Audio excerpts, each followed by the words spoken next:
Sekarang ini banyak sekali ulama dalam definisi kita di Indonesia ini. Yang demo-demo ulama. Apa ceritanya orang teriak-teriak di jalan jadi ulama? Kalau mau menasihati pemerintah, kalau dia ulama punya ilmu, Rasulullah SAW bersabda, "Man kana indahu nasihatun lidhi sultan, fala yubdiha alaniya, wal ya'khudh bi yadihi, wal yansahhu sirra, fa in qabila minhu fadak, wa illa faqad addama alaihi." Siapa yang punya nasihat kepada pemerintah, jangan dia sampaikan terang-terangan. Dia pegang tangan pemerintah itu. Dia nasihati rahasia. Kalau diterima oleh si pemerintah, itu yang diinginkan. Tidak diterima, dia sudah tunaikan tanggung jawabnya. Wahai orang-orang yang beriman, taati Allah, taati Rasul, dan ulil amri di antara kalian. Akan tetapi apabila ia menjadi pemimpin, dan tentunya dengan cara yang tidak sesuai syariat, tetap Rasulullah mengatakan, wa in ta'ammara alaikum abdun habasyai, walaupun kalian dipimpin oleh hamba sahaya Ethiopia. Jangankan Pak Jokowi, jangankan Pak SBY dan lain sebelum yang pernah jadi presiden di Indonesia, Fir'aun saja yang demi Allah mereka nggak sejahat Fir'aun.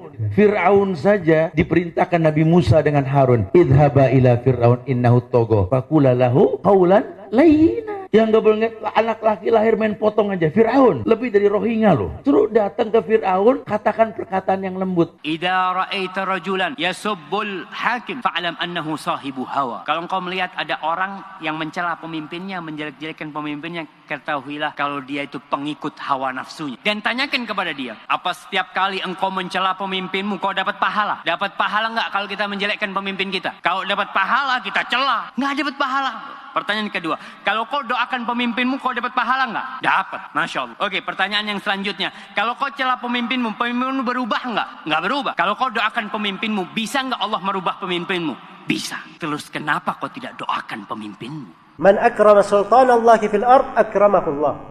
Wa man ahana sultanallahi fil ard ahanahullah. Siapa yang memuliakan pemerintah Allah di atas muka bumi, Allah akan memuliakannya. Dan siapa yang menghinakan pemerintah Allah di atas muka bumi, Allah akan menghinakannya. Imam Ahmad itu, lihat Imam Ahmad, seorang ulama, disiksa di 3 generasi pemerintahan. Tapi bersamaan dengan itu beliau berkata apa? Lau anna li da'watan mustajabah ma ja'altuha illa lis-sultan. Andai kata saya memiliki doa yang pasti dikabulkan, saya tidak akan peruntukkan doa itu kecuali untuk pemerintah. Udah dibilang bernegara seperti orang sholat. Kalau imam salah, ingetin baik-baik. Subhanallah. Masih salah juga, bantu dengan bacaan, mungkin dia lupa. Jangan main tarik kerah imam. Mundur loh nggak beres sholat kita urusannya kalau begitu.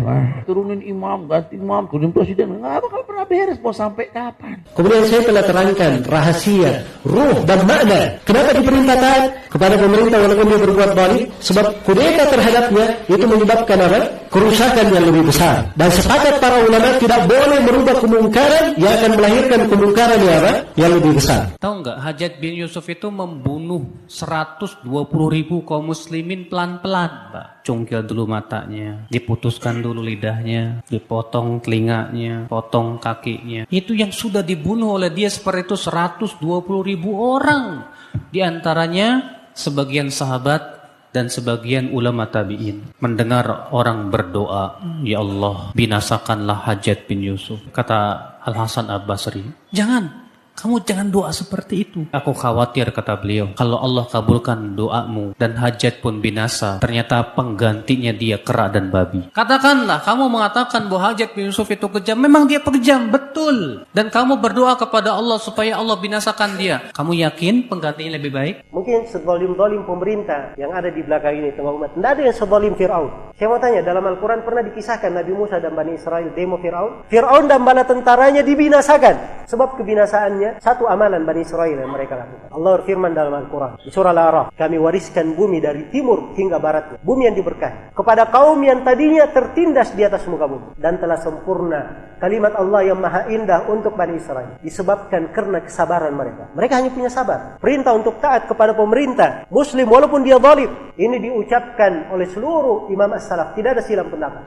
Afdalul jihad kalimatu adlin inda sultanin jair. Ini kata Nabi, sebesar-besar jihad adalah ucapan yang adil, ucapan yang hak, ucapan yang benar. Di mana? Di hadapan seorang pemimpin yang dolim.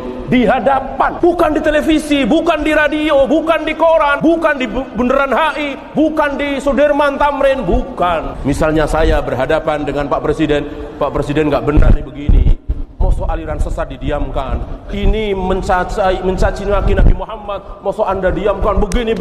Saya berdua dengan presiden, bukan di televisi, bukan di radio, di mimbar nggak boleh, di jalanan apalagi, itu cara Yahudi. Tentu teman-teman sekalian yang menasihati pemimpin, orang yang bisa sampai suaranya ke pemimpin itu. Kalau antum mau nasihatin seseorang, cari misalnya seorang pemimpin perusahaan. Contoh saja dulu, kita cari siapa pegawai perusahaannya yang bisa menyampaikan kata-kata itu. Atau siapa kira-kira orang yang bisa sampai suaranya. Kecuali kalau kita memang langsung didengar, alhamdulillah. Pemimpin ini mendengarkan aspirasinya atau penyampaian dan keluhannya masyarakat, baguslah, gitu kan. Gak ada masalah. Tapi kalau tidak, maka cukup dengan doa.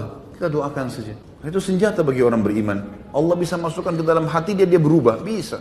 Bukan mustahil. Allahumma ya Allah, bukakan pintu hidayah. Jagalah Bapak Jokowi dan seluruh jajarannya. Jaga mereka dari segala mara bahaya. Berikan petunjukmu, berikan hidayahmu ya Allah. Semoga mereka bisa membawa negeri ini kepada negeri yang baldatun thayyibatun rabbun ghafur. Katakan doa itu, dapat pahala dan Allah bisa. Doakan presiden kita, doakan wakil presiden kita, doakan gubernur kita, doakan. Semoga Allah berikan hidayah. Suatu negara rakyatnya 200 juta, kemudian presidennya adil, membahagiakan 200 juta orang, betapa banyak pahala yang dia dapatkan. Beliau berkata, jika seorang pemimpin bersungguh-sungguh berisyihad untuk memperbaiki agama rakyat dan untuk memperbaiki dunia rakyat, dia perhatikan dua-duanya. Jika dia sudah bersungguh-sungguh untuk perbaiki, sebisa mungkin, berhasil atau tidak berhasil urusan Allah, tapi dia berusaha sebisa mungkin, kata Ibnu Taimiyah rahimahullah, fa innahu afdalu ahli zamani. Dia adalah orang yang paling afdal di zamannya. Di negara-negara Islam, kezaliman ul amri disebabkan karena kezaliman rakyatnya. Allah berfirman dalam surah Al-An'am, demikian kami jadikan penguasa-penguasa orang yang zalim disebabkan kezaliman sebagian dari mereka dengan apa yang mereka usahakan. Tidak mungkin pada masa kita sekarang ini pemimpinnya seperti Umar bin Abdul Aziz atau seperti Muawiyah bin Abi Sufyan, tidak mungkin. Atau seperti Umar bin Khattab, tidak mungkin. Kalau rakyatnya zalim, maka pemimpinnya pun zalim. Kalau rakyatnya berbuat maksiat, pemimpinnya pun demikian. Kalau rakyatnya melalaikan salat, pemimpinnya pun demikian juga. Menghilangkan kezaliman penguasa yang ada di negara-negara Islam. Yang pertama, kewajiban kaum muslimin apa? Yang pertama, taubat kepada Allah. Kalau penguasa itu berbuat dosa, kita pun banyak berbuat dosa dan maksiat kepada Allah. Kita wajib taubat. Yang kedua, membersihkan diri kita